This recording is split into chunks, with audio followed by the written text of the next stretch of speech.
Ini sekarang kalau nanya gini Pak, eh, kalau nggak pakai gimana dengan pakai? Maksudnya apa advantage, apa benefit kalau kita para penerjemah Alkitab tuh pakai AI dan tidak? Mungkin orang pikir kalau nggak bisa pakai, kalau nggak pakai AI kan bisa. Apa benefitnya? Oh, lebih baik yang sangat di landasan or whatever yang Oh, urutannya Pak Budi yang terjun langsung. Karena kami kan tidak terjun langsung ya untuk untuk seluruh proses ini. Pak Budi jauh lebih tahu dari Kartidaya. Jadi kita akan panggil Pak Budi untuk bisa share, Pak Budi. Boleh, kok gitu saya coba menjawab. Sebenarnya kita juga mempersiapkan beberapa presentasi dan saya datang tidak sendirian, ada rekan saya Helma, Lydia, Niko, dan mungkin beberapa teman lagi yang sudah saya undang juga. Tapi untuk menjawab pertanyaan tadi, apa manfaatnya dengan atau tanpa AI, sebenarnya kita sekarang juga masih mencoba atau melakukan research, penelitian dari manfaat itu sendiri. Karena basic pemikiran atau asumsi kita bahwa AI itu bisa mempercepat proses penerjemahan. Seperti yang dijelaskan oleh Pak Max tadi bahwa urutannya tidak selalu AI menyelesaikan segala macam proses step yang tadi disebutkan. Tetapi bisa membantu di bagian step yang kita perlukan. Karena kita juga mau menjamin kualitas dari hasil penerjemahan itu harus sesuai dengan aslinya. Dan kalau ngomong aslinya, itu juga relatif. Bahasa Indonesia, bahasa Inggris, atau bahasa apa yang dipakai. Nah, kita di Kartidaya kembali mau memakai yang asli, yaitu Ibrani dan Yunani. Jadi kita mengembalikan bahasa asli sesuai dengan kitab Perjanjian Baru dan Lama. Itu sebabnya tantangan kita sebenarnya tidak hanya sekedar menerjemahkan. Artinya asumsi kita sebagai orang awam menerjemahkan dengan Google ataupun dengan terjemahan online yang lainnya. Dan itu tidak terjadi di dunia penerjemahan Alkitab. Karena di dunia penerjemahan Alkitab, tadi coba dijelaskan oleh Pak Max, itu benar sekali 10 langkah yang kita kerjakan, mirip-mirip seperti itu. Tetapi pada dasarnya, kalau kita melihat AI, memfaktorkan AI ke dalam proses penerjemahan, kita asumsinya bisa mempercepat. Seperti tadi yang Ibu Yulia sampaikan, kita nggak buru-buru untuk memakai AI atau mengejar sesuatu, tetapi pada dasarnya bahwa saat ini percepatan sudah terjadi di Indonesia dan di dunia juga untuk penerjemahan Alkitab, yaitu untuk menyediakan firman Tuhan ke dalam bahasa suku-suku yang relatif masih banyak, sekitar 200-an suku yang belum pernah mendengar firman Tuhan. Wah, terima kasih.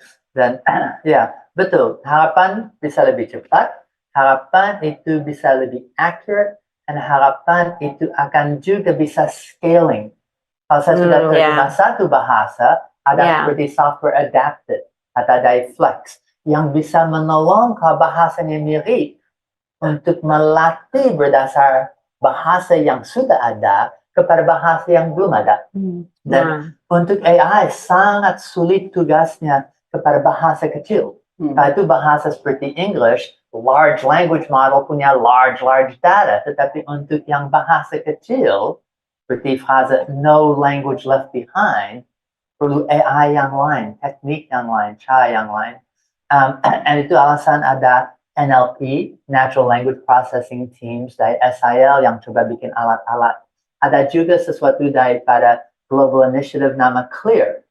Dan CLEAR itu satu project yang bagus. Ada juga TBTA, The Bible Translation Assistant, yang pakai cara untuk explicit seluruh semantik dalam satu bahasa, dengan harapan kalau saya melatih dengan tata bahasa dan kosakata dari bahasa kedua, itu bisa langsung bikin draft kualitas tinggi.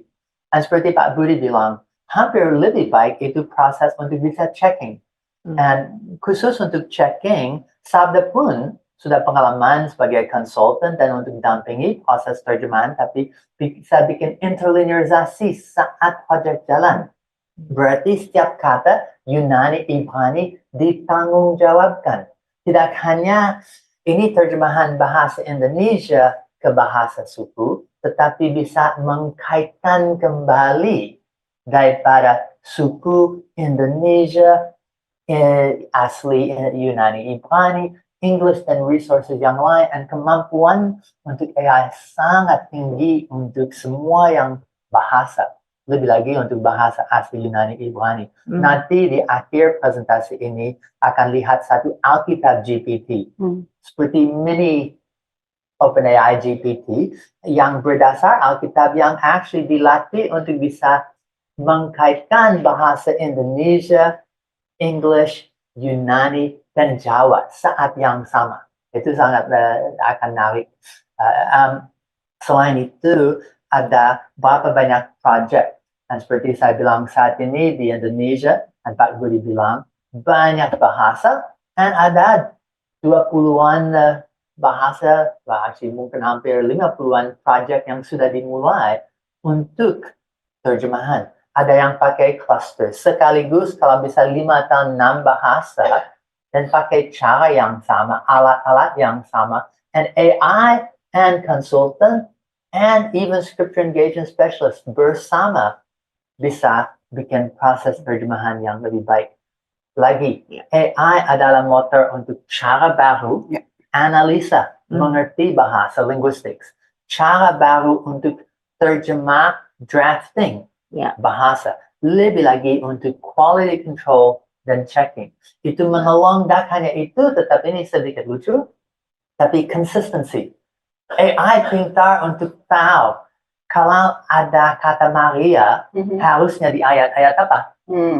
So itu bisa bilang, mengapa tidak ada? Oh, ada pronoun. Aha. And so untuk bisa menganalisa hasil dari satu terjemahan untuk kesetiaannya, ketepatannya. Untuk lihat kalau seperti waktu saya tulis surat di Gmail, ada warna biru kalau grammar tak terlalu baik, atau salah ejaannya. AI adalah yang lakukan itu Pinter, di Gmail, tapi AI mampu untuk lihat mana kesalahan bahasa, kosakata, tata bahasa, dan itu alasan, well, anyway. Kalau boleh tanya nih, secara prosentase nih, cuman kira-kira aja gitu ya. Kalau itu dibantu dengan AI, kira-kira berapa persen dari pekerjaan penerjemahan tuh yang bisa dibantu gitu? Nah, itu akan tergantung organisasi, tergantung filsafat, dan kecanggihan daripada AI. Tahun yang lalu di akhir tahun, saya mimpin 2 sesi AI Hour dengan tamu dari organisasi, dan AI Hour itu 1,5 jam. So, kurang lebih 3 jam khusus tentang topik AI dan translation of the Bible. Ada tamu dari Avoda, dari SIL, dari organisasi yang lain. Dan mereka ada yang berani coba bikin seluruh draft. Caranya, mereka bikin sebagian kecil, dan dicek dan lihat AI baik, di training ulang, dan dengan dasar itu bisa lanjutkan kepada PB. Nah, satu contoh, kalau saya sudah punya Lukas, seharusnya Markus dan lebih lagi Matthews cukup gampang. Daripada itu kepada kisah para rasul.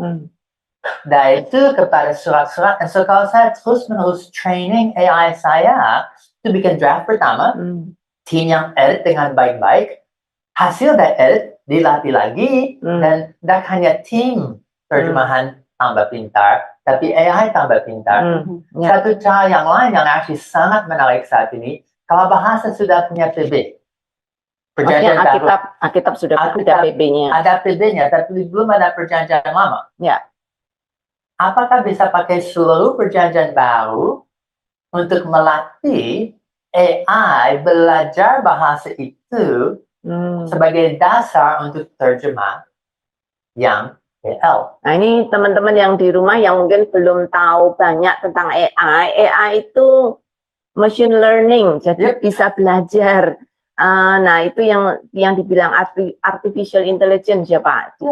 Mesin ini bisa belajar, jadi kalau diberi data yang tepat dan cukup dan dilatih, maka akan jadi lebih pintar. Ya, dan secara paling dasar, sering AI diomong itu machine learning, betul, dengan large language model. Nah, ternyata machine learning dengan small language model masih bisa. Ya, masih bisa. tapi dilatih, dicek, dan itu sesuatu yang pakai cara yang baru, teknologi, algoritma yang baru, tapi hasilnya mengkagetkan. Sampai waktu ada AI Hour dan diskusi tentang Alkitab dan terjemahan, ada orang yang sedikit sinis, omong seperti itu. Sedikit ngomel, tapi mereka bilang, dulu perasaan saya penerjemah Alkitab. Sekarang perasaan saya hanya editor. Karena ternyata sudah ada draft yang cukup bagus, tapi sekarang saya editor hasil penerjemah draft. Ya, jadi nggak bisa diperkirakan prosentase tergantung kepintaran AI, tergantung organisasinya, tergantung Iya, penggunaannya dan iya. lain-lain ya. Dan ada berapa banyak, ada yang hanya pakai itu untuk QC, dan satu yang dipakai itu nama back translation. Sering kalau ada satu terjemahan, diterjemah balik kepada bahasa yang besar, untuk konsultan yang mengerti itu bisa checking, karena mereka tidak mengerti bahasa suku kecil. Dan so untuk back translation, dan untuk menguji back translation, terjemahan balik, itu juga sangat nolong. Ya. Ini untuk edukasi aja nih. Saya mau tanya Pak Budi nih, karena kan dia tahu jauh lebih banyak ya. Satu bahasa itu kira-kira kalau diterjemahkan butuh waktu berapa lama ya Pak? Saya tahu sulit menjawab ini, tapi siapa tahu kita bisa punya gambaran Pak. Ya, rata-rata saat ini kok kita mengerjakan Maksudnya tidak pakai AI. Ya, yang biasa itu satu kitab awal itu sekitar 3-4 tahun awal ya. Karena Satu kitab maksudnya? enggak, satu misalnya Lukas. Satu kitab satu. Oh, Lukas saja 3 Misalnya tahun. Lukas. Karena kita baru mulai, jadi kita harus adaptasi dengan budaya, melihat situasi. Jadi relatif perlu waktu. Jadi from scratch ya, dari awal benar-benar awal. Untuk menyelesaikan PB itu ada yang 8 tahun, ada yang 6 tahun, ada yang 12 tahun juga. Dan itu bervariasi. Harapan Pak Budi? Kenapa? Harapan Pak Budi kalau dibantu dengan AI, kira-kira satu perjanjian baru bisa selesai berapa lama? Kalau yang sudah ada kitabnya, saya harap 2-3 tahun sudah selesai. Tetapi kalau belum, ya harapannya kita bisa 3-4 tahun atau separuh dari waktu itu. Kalau dari kami dari Katidaya, sebenarnya kita mau lihat kita ada percepatan setahun atau 2 tahun aja sudah happy. Karena kembali dari awal pembicaraan Ibu Yulia sudah mengatakan bahwa kita sekarang ini sedang dealing dengan waktu. Apa isinya? Ada faktor waktu yang perlu kita perhatikan. Nah, Bu Yulia, itu sedikit curang pertanyaan. Karena berapa lama? Mungkin 5, 8, 10 tahun satu orang. Kalau saya punya 5 orang, kerja gotong royong bersama, mungkin bisa lebih cepat. Nah, kalau saya punya orang dengan AI yang mendampingi, itu bisa hebat hasilnya. Dan saya tahu ada tim yang bisa kualitas yang luar biasa baik, tapi dalam 2 tahun.